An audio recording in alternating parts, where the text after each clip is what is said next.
कार्तिक महात्म का छठा अध्याय। यहाँ तक की कथा सुनकर उत्सुकतावश नारद जी ने ब्रह्मा जी से पूछा, हे पिता, कृपा कर शालिग्राम के पूजन की उत्तम विधि बताइए।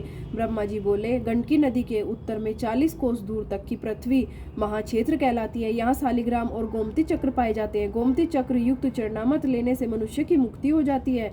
शालिग्राम युक्त चरणामत मनुष्य के लिए मोक्ष प्रदायी है। विश्वास एवं श्रद्धा से लिया चरणामत रोगनाशक होता है और आयुवर्धक माना जाता है। नारद जी बोले, हे परमपिता, गोमती चक्र का महत्व बताइए। गोमती चक्र का महत्व बताते हुए ब्रह्मा जी से बोले, जिस गोमती चक्र में एक चक्र हो वह सुदर्शन, जिसमें 2 चक्र हो वह नारायण, 3 चक्र वाला अच्युत, 4 चक्र वाला जनार्दन, 5 चक्र वाला वासुदेव, 6 चक्र वाला प्रद्युम्न, 7 चक्र वाला संकर्षण, 8 चक्र वाला नल कुबर, 9 चक्र वाला नवव्यूह और 10 चक्र वाला दशावतार कहलाता है। हे पुत्र, जो मनुष्य भगवान शालिग्राम का पूजन करता है वह अवश्य ही जीवन मुक्त हो जाता है।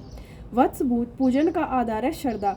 पूरी श्रद्धा से भगवान का कीर्तन करना चाहिए। अतः जो मनुष्य पूरी श्रद्धा से कीर्तन में गायन करता है, वीणा बांसुरी या मृदंग आदि बजाता है, वह भगवान को अति प्रिय होता है। इसके साथ ही षोडश उपचार पूजन और निश्चित मंत्रों द्वारा उच्चारण करते हुए भगवान की पूजा करनी चाहिए। हे नारद, पूजन भले ही मंत्र अथवा क्रियाविहीन हो, मगर श्रद्धा से रहित नहीं होना चाहिए, क्योंकि श्रद्धा से किया गया पूजन ही पूर्ण फलदायी होता है। अब नारद जी ने पूछा, हे पिता, कार्तिक मास में जो दीप दान किया जाता है उसका महत्व कहिए।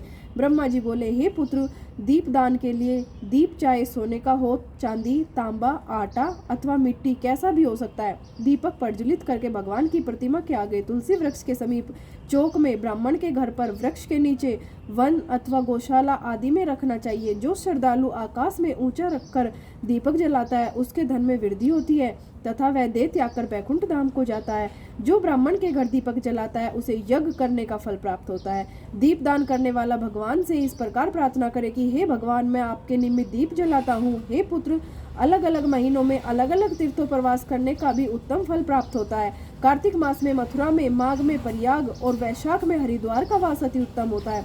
सूर्य की तुला, मकर और मेष राशि का होने पर किए गए व्रत, नियम और पूजा अत्यधिक फलदायी होते हैं। इस महीनों में अच्छे कर्म करने से पापों का नाश हो जाता है। हे पुत्र, जिस प्रकार सूर्य के भय से भयंकर अंधकार, गरुड़ के भय से सर्प, सिंह के भय से मृग, वृज के भय से पर्वत, पवन के भय से मेघ और ज्ञान के भय से दुख दूर भाग जाते हैं, उसी प्रकार तीर्थों के दर्शन से सब पाप नष्ट हो जाते हैं। हे नारद, कार्तिक माह में स्नान, जागरण, तुलसी सेवन, दीपदान और भगवान के मंदिर में सफाई आदि करना उत्तम सेवाएं मानी जाती है। इस माह में भगवान की कथा और कीर्तन आदि उत्तम और मनोवांछित फल देने वाले होते हैं। यहाँ तक की कथा सुनकर श्री नारद जी ने पूछा, हे परमपिता, पूर्व जन्म के पापों के विषय में बताइए। पूर्व जन्म के पाप कैसे जाने जा सकते हैं? ब्रह्मा जी बोले, हे पुत्र, मनुष्य कभी कभी अपने अनेक जन्मों के द्वेष से किसी एक जन्म में किए गए पाप का दंड भोगता है। मनुष्य योनि भोग योनि कही गई है, अतः यह जानना कठिन है कि मनुष्य कब किस जन्म में किए गए पाप का दंड भोगता है और किस रूप में भोगता है। परंतु शारीरिक कष्ट, अपयश, कलंक, धनहानि, पुत्र क्षति आदि सभी पूर्व जन्मों के पापों के फल है। हे नारद, भगवान का नाम स्मरण, सेवादान और कृच्छादि व्रत से मनुष्य अपने पापों से मुक्त होता है। यह जानकर नारद जी ने पूछा, हे पिता, मैं कृच्छादि व्रतों के विषय में कृपा कर विस्तार से बताइए।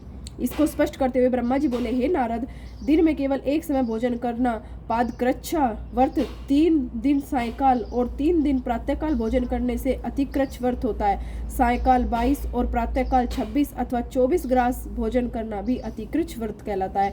3 दिन भोजन करे और 3 दिन उपवास करना भी अतिकृच्छ व्रत कहलाता है। इसी प्रकार सायकाल और प्रातःकाल एक ग्रास और 2 दिन बिना मांगा भोजन करे तथा अगले दिन 2 दिन शुद्ध उपवास करने पर कृच्छार्थ व्रत होता है। हे पुत्र, 21 दिनों तक केवल दूध अथवा जल पीकर रहने पर कृच्छाति कृच्छ व्रत होता है। 12 दिनों तक उपवास करने को पुराक व्रत कहते हैं। 4 दिनों तक उपवास करना, तत्पश्चात सत्तू खाना अथवा छाछ पीना, उसके बाद ब्राह्मणों को वस्त्र एवं दक्षिणा देना, इसे सौम्य कृच्छ व्रत कहा गया है। हे पुत्र, इस प्रकार व्रत करने, ईश्वर की भक्ति करने तथा साधु संतों की सेवा करने से सब पापों का नाश होता है। इसी प्रकार मनुष्य को तृप्त कृच्छ व्रत, जल कृच्छ व्रत और पिता में कृच्छ व्रत करने चाहिए। तप्त कृच्छ व्रत में तपा ग्राम दूध, घी और जल एक एक द्रव्य प्रतिदिन पिए और एक दिन उपवास करना चाहिए। उपवास करके उस रात्रि को जल में स्थित रहे तो इसे जल कृच्छ व्रत कहा जाता है। ऐसा करने से बैकुंठ की प्राप्ति होती है। पिता में कृच्छ व्रत करके दिन में भगवान कृष्ण का पूजन करना चाहिए। इससे साधक सभी लोकों में पवित्र होकर बैकुंठ को जाता है। कार्तिक सुदी छठ से 3 दिन केवल दूध पीकर नवमी से 3 दिन उपवास करने से बैकुंठ का वास मिलता है।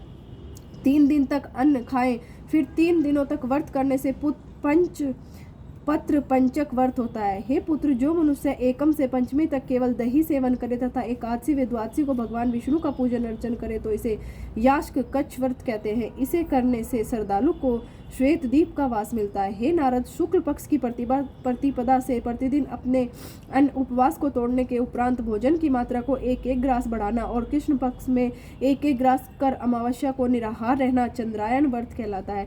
1 ग्रास में व्रती उतना ही ले जो सामान्य रूप से मुंह में अच्छी तरह आ जाए। हे पुत्र, आरंभ में जो गाय के 4 स्तनों का, फिर 7 दिन केवल 2 स्तनों का और फिर 6 दिन केवल 1 स्तन का दूध पीता है, उसके उपरांत 3 दिन केवल वायु पर जीवित रहता है, वह सोमपान व्रत करता है। यह व्रत सभी पापों को नाश करने वाला है। हे महर्षि, जो मनुष्य कार्तिक मास में विनियम पूर्वक कांजी, गेहूं अथवा चावल की दूध, धृत, दही, जल और पंचगव्य का सेवन करता है, वह सप्ताश्क कर्छा व्रत कहलाता है। इस व्रत को करने वाला विष्णु लोक का अधिकारी होता है। पलास, बेल, गूलर का गाढ़ा और गर्म दूध पीकर एकादशी का व्रत करे, द्वादशी को पारण करने वाला बैकुंठ का अधिकारी होता है। जो मनुष्य कार्तिक सुदी सप्तमी, अष्टमी, नवमी और दशमी को केवल जल कमल का सेवन करे और एकादशी व्रत करे तो इसे लक्ष्मी व्रत कहा जाता है और इसे करने से लक्ष्मी की प्राप्ति होती है। कार्तिक सुदी 14 को विधि पूर्वक व्रत और तथा गौरी का पूजन करना चाहिए। व्रत के बाद गो घृत से हवन करना चाहिए। हवन वैदिक मंत्रों से किया जाता है। इस प्रकार व्रत की पूर्ति हवन द्वारा करने से श्रद्धा बढ़ती है। ईश्वर भगवान विष्णु के प्रति आस्था दृढ़ एवं स्थिर होती है। व्रत समाप्ति पर ब्राह्मणों को भोजन एवं वस्त्रादि, दक्षिणा एवं गोदान आदि करना चाहिए। इस प्रकार कृच्छ्रादि व्रतों का महत्व शास्त्रों में वर्णित है। व्रत ईश्वर को प्रसन्न करने का सबसे सरल माध्यम है। इससे श्रद्धालु को परम पद की प्राप्ति होती है। बोलो विष्णु भगवान की जय, कृष्ण भगवान की जय।